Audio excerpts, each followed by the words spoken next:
जी दोस्तों, आज हमने एक्सप्लेन करना है इनकोडर प्लस पल्सेस का जो रिलेशनशिप होता है किसी भी सीएनसी फाइबर लेज़र कटिंग के सॉफ्टवेयर में, ड्राइव में और मोटर में। इसको एक्सप्लेन करना है आज आपको। अस्सलाम वालेकुम, मैं हूं अतार रसूल। आप देख रहे हैं Albarkat enterprises and Albarkat traders. Last episode में हमने बात की थी सर्वो ड्राइव और सर्वो मोटर्स के ऊपर।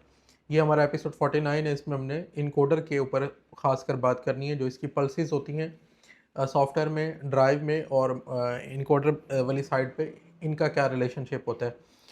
देखिए, कोई भी जो इनकोडर होता है वो दो तरह के मोस्टली आते हैं सर्वर्स में। एक इंक्रीमेंटल होता है, एक एब्सोल्यूट होता है। और इसमें वैसे तो वायरिंग हर इन मोटर की डिफरेंट हो सकती है, लेकिन जो मोस्टली केसेस में होता है वो 6 तारों वाली इसमें वायरिंग होती है। 2 बैटरी की तारें होती हैं किसी भी इनकोडर में। ये 9 पिन कनेक्टर है और 2 डाटा की तारें होती हैं। इस ये इनकोडर है बेसिकली बैक साइड वाला, और 2 तारें होती हैं पावर की।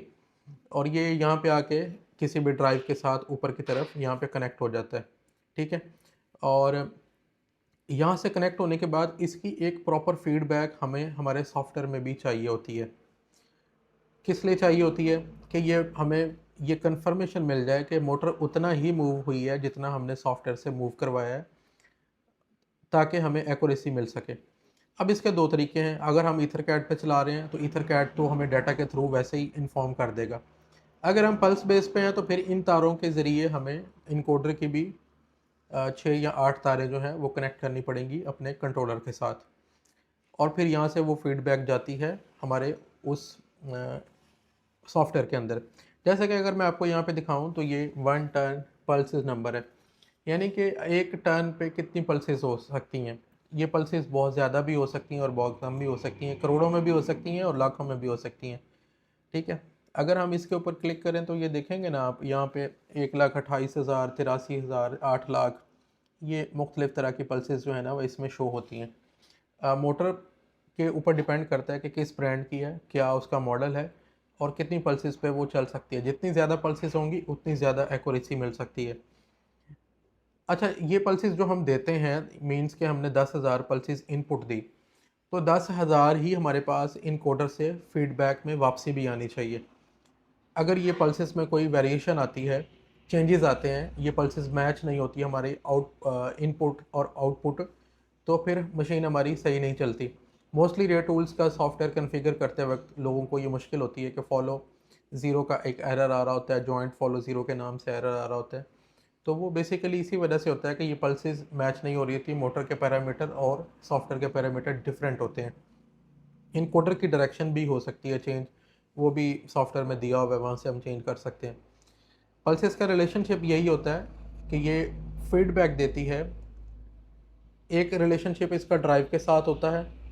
ड्राइव कंफर्मेशन करती है कि मैंने मोटर को उतना ही मूव करवाना है जितना पीछे से मुझे इनपुट मिली है।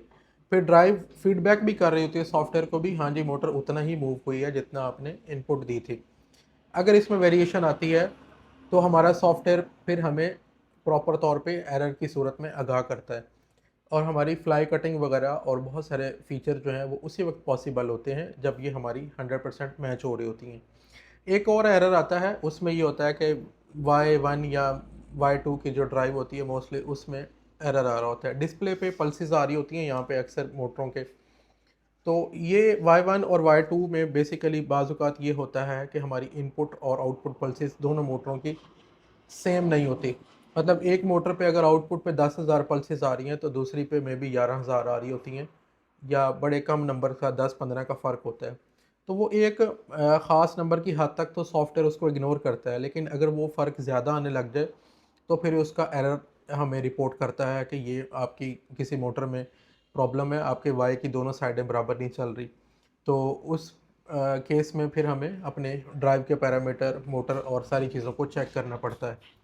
तो मेरे ख़्याल में आप समझ गए होंगे कि हमारा रिलेशनशिप इसका इनकोडर का ड्राइव के साथ, फिर ड्राइव का इनकोडर फीडबैक का रिलेशनशिप सॉफ्टवेयर के साथ किस लिए होता है और ये क्यों ज़रूरी होता है और इसको कॉन्फ़िगर करना कितना ज़रूरी होता है। बहुत शुक्रिया।